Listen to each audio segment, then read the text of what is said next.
মহাকাশ নিয়ে কম বেশি সবার মধ্যেই বিস্ময় আর জানার আকাঙ্ক্ষা কাজ করে। আমরা ছোটবেলা থেকে বইপত্রে মহাকাশ সংক্রান্ত অসাধারণ তথ্যাবলী পড়েছি। আমাদের জ্ঞানের পরিসীমা ধীরে ধীরে বাড়তে লাগলো। মহাকাশযান পাঠিয়ে বিজ্ঞানীরাও নতুন নতুন তথ্য আবিষ্কার করতে লাগলেন। বিজ্ঞান ও প্রযুক্তি যত আধুনিক হচ্ছে, মহাকাশ নিয়ে কৌতূহল কিংবা গবেষণার পরিমাণও তত বাড়ছে। মহাকাশ যাত্রার সংখ্যা, পাল্লা দিয়ে বেড়ে চলছে নভোযান, উৎক্ষেপণকারী প্রতিষ্ঠানগুলো অদৃশ্য প্রতিযোগিতা। 2019-এর পুরো বছর জুড়ে থাকছে অসাধারণ সব ঘটনা প্রবাহ, যা মহাকাশ প্রেমীদের জন্য বেশ উত্তেজনাকার ব্যাপার বটেই। গত বছর 2018 সালও ছিল তেমনই উত্তেজনা আর আবিষ্কারের বছর। স্পেস এক্স গত বছর তাদের প্রথম ফ্যালকন হেভি রকেট মহাশূন্যে পাঠায়। পাশাপাশি একটি লাল টেসলা গাড়ি মঙ্গল গ্রহের কক্ষপথের দিকে পাঠানো হয়। একটি গাড়ি মহাশূন্যে ভাসছে, ভাবতে কেমন লাগে, তাই না? এদিকে নাসাও বসে থাকেনি। পৃথিবীর মতো বসবাস উপযোগী গ্রহ খুঁজে বের করতে নানা প্রয়াস চালিয়ে যাচ্ছে তারাও। সূর্যকে ছুঁতে একটি প্রোব পাঠিয়েছে নাসা। তাদের ইনসাইট রোবট মঙ্গল গ্রহে অবতরণ করেছে এবং সেটি মঙ্গল গ্রহের অসাধারণ সব ছবি পৃথিবীতে পাঠাচ্ছে। 2019-এর পুরোটা সময় জুড়ে ব্যস্ত থাকবেন মহাকাশ নিয়ে গবেষণারত বিজ্ঞানী, বিভিন্ন প্রতিষ্ঠান। সেই সাথে পৃথিবীর আকাশে দেখা যাবে এক একটি বিস্ময়কর মহাজাগতিক ঘটনা। কি কি ঘটবে 2019 সালে, চলুন দেখি। আল্টিমা থিউলি। এই বছরের প্রথম দিনে নাসার নিউ হরাইজন নামক মহাকাশযান একটি বিশাল মাইল ফলকের জন্ম দিয়েছে। এটি আল্টিমা থিউলি নামক একটি পাথরখণ্ডের কাছে গিয়েছে, যা পৃথিবী থেকে প্রায় 4 বিলিয়ন মাইল দূরে এবং যাকে পৃথিবী থেকে সবচেয়ে দূরবর্তী লক্ষ্যবস্তু হিসেবে ধরা হচ্ছে। মহাকাশযানটি 2015 সালে প্লুটোর কাছে গিয়ে থেমে থাকেননি, বরং আরও দূরে যেতে থাকে। জানুয়ারির 1 তারিখে আল্টিমা থিউলির কাছে পৌঁছায়। পাথরখণ্ডটি প্রায় একটি শহরের সমান বড়। কোয়াড্রান্টিডস। জানুয়ারির নিকষ কালো আকাশে এক ধরনের উল্কা বৃষ্টির দেখা পাওয়া গিয়েছে, যার নাম দেওয়া হয়েছে কোয়াড্রান্টিডস। এই বছরের জানুয়ারি 3 থেকে 4 তারিখ রাতের আকাশে এই উল্কা বৃষ্টি উপভোগ করছে হাজার হাজার মানুষ। ঘন্টায় 500 থেকে 100টি উল্কা দেখা গিয়েছে এ সময়। আংশিক সূর্যগ্রহণ। 6 জানুয়ারিতে পৃথিবীর আকাশে আংশিক সূর্যগ্রহণ দেখা গিয়েছে। চাঁদ আংশিকভাবে সূর্যকে ঢেকে দেওয়ায় এমনটা দেখা যায়।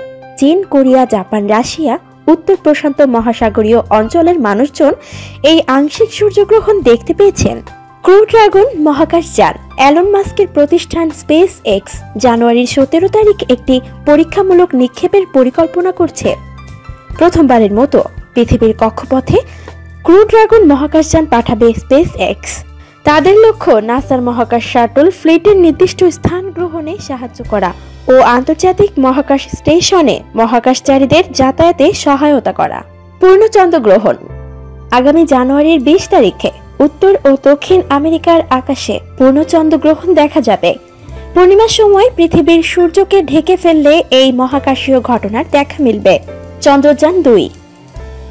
ভারতের আইএসআরও নামক মহাকাশ সংস্থা 2008 সালে তাদের প্রথম মহাকাশযান চাঁদে পাঠায়, যার নাম চন্দ্রযান 1। তারই ধারাবাহিকতায় এই বছরের জানুয়ারি 30 তারিখে তারা আবারও চন্দ্র অভিযানে পাঠাচ্ছে চন্দ্রযান 2। চাঁদের পৃষ্ঠ অন্বেষণ এই অভিযানের লক্ষ্য।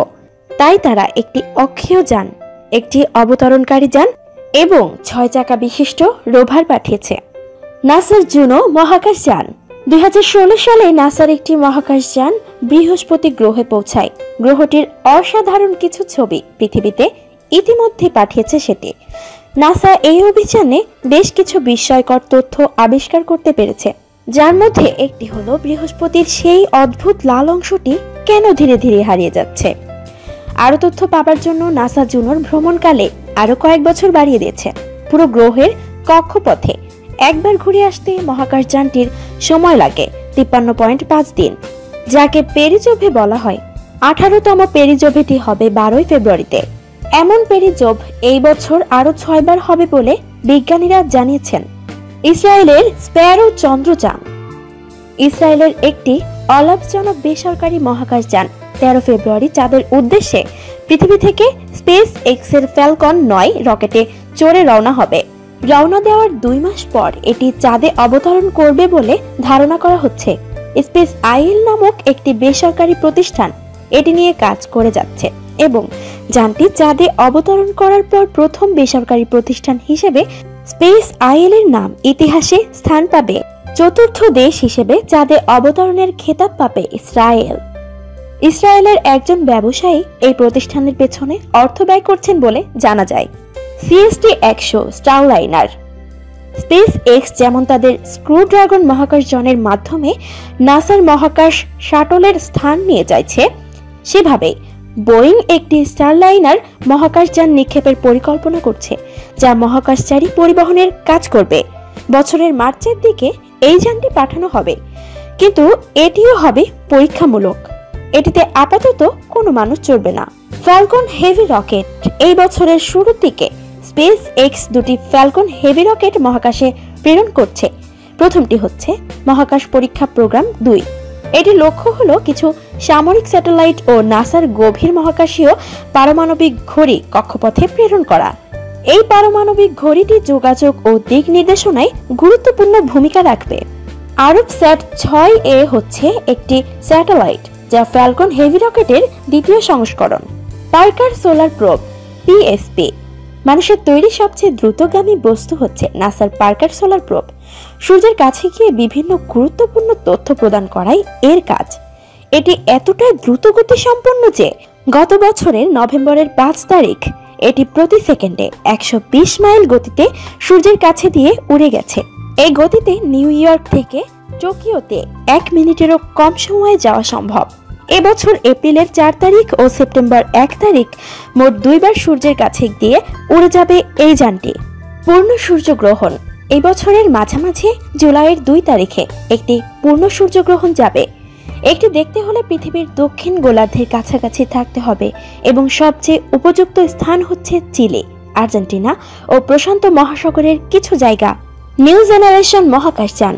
পৃথিবীর এত সংস্থা মহাকাশ নিয়ে কত পরিকল্পনা করছে, রকেট পাঠাচ্ছে, মহাকাশযান পাঠাচ্ছে, এগিয়ে যাচ্ছে অনেক দূরে।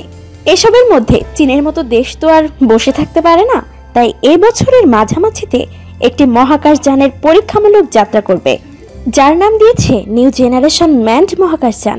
প্রথমেই তারা কোনো মানুষ পাঠাচ্ছে না, কিন্তু তাদের মূল লক্ষ্য হলো 4 থেকে 5 জন চীনা নভোচারীকে কক্ষপথে পাঠানো।